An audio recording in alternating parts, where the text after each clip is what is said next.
Allez-y, rentrez. Bon, merci. Mathilde et Jean-Baptiste visitent un appartement à Nîmes. Ce couple cherche à acheter et fait attention aux moindres détails. J'ai bien compris, parce que vous voulez la table ici. Habitant actuellement à Montpellier, Mathilde et Jean-Baptiste ont fait le choix de traverser le Vidourle pour raisons professionnelles. On voulait à tout prix un quartier proche du centre-ville, sans être non plus trop au centre, et idéalement une terrasse, un parking pour avoir les avantages des bâtiments modernes. Avantage conséquent, ils vont gagner une dizaine de mètres carrés par rapport à Montpellier, tout ça pour le même prix. Voilà, pour vous présenter à budget équivalent, sur Nîmes, on peut avoir une pièce en plus qui correspond à 9 mètres carrés, environ cette pièce qui fait 10 mètres carrés. Pour ce 3 pièces de 72 mètres carrés dans une résidence avec piscine, il faut compter 235 000 €, un bien un peu au-dessus des prix du marché. Ici, le mètre carré vaut près de 2 000 €. Ça permet d'avoir des plus belles surfaces, un potentiel de surface bien plus intéressant que sur les grandes villes, en restant dans une ville qui a une très belle qualité de vie. On est à 3 heures de Paris, à peine 3/4 d'heure de la mer, voilà. Le marché nîmois est particulièrement intéressant cette année grâce à des taux d'intérêt historiquement bas. Aujourd'hui, par rapport à l'année dernière, avec une baisse de 0,5% sur le taux de crédit immobilier, vous pouvez emprunter 10 000 € de plus pour les mêmes mensualités à 1 000 € par mois. 10 000 € de plus, avec un prix sur Nîmes au mètre carré de 2 000 € le mètre carré, ça fait bien 5 mètres carrés de plus pour le même investissement, le même projet que vous pouvez acheter en plus, en superficie. Intéressant aussi d'acheter en ce moment à Toulouse.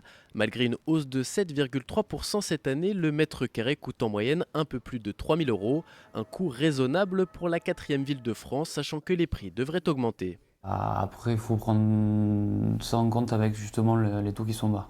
Le risque actuellement, il y a une petite part d'inconnu, à savoir est-ce que si demain les taux remontent, est-ce que ça va continuer dans ce sens-là. Mais actuellement, il n'y a pas de raison pour que ça augmente pas de façon graduelle au fil des années.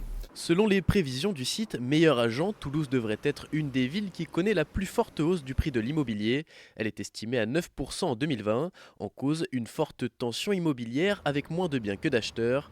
Pour enrayer ce phénomène, de gros projets ont été lancés à Toulouse.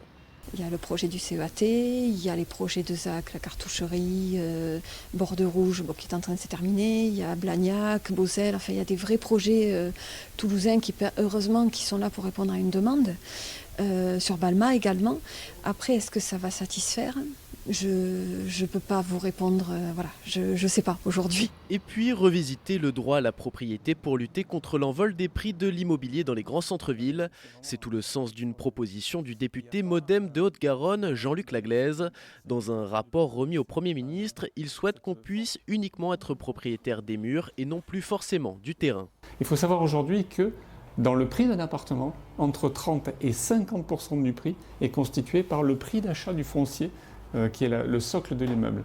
Si on arrive à extraire ce prix du prix de l'appartement, vous arrivez à des appartements et à un bâti qui coûte entre 30 et 40% moins cher. Et là, vous pouvez faire revenir habiter un certain nombre de personnes, notamment toute les classes moyennes. Vous n'avez pas la possibilité d'avoir tous les droits qu'a un propriétaire qui a à la fois le bâti et le terrain, notamment la possibilité de surélever, la possibilité de changer la façade, il y a des possibilités qui sont, en termes de copropriété, qui sont attachées aux propriétaires de terrain plus de bâti. Ce type de fonctionnement existe déjà depuis 2014, mais uniquement sous condition de revenus.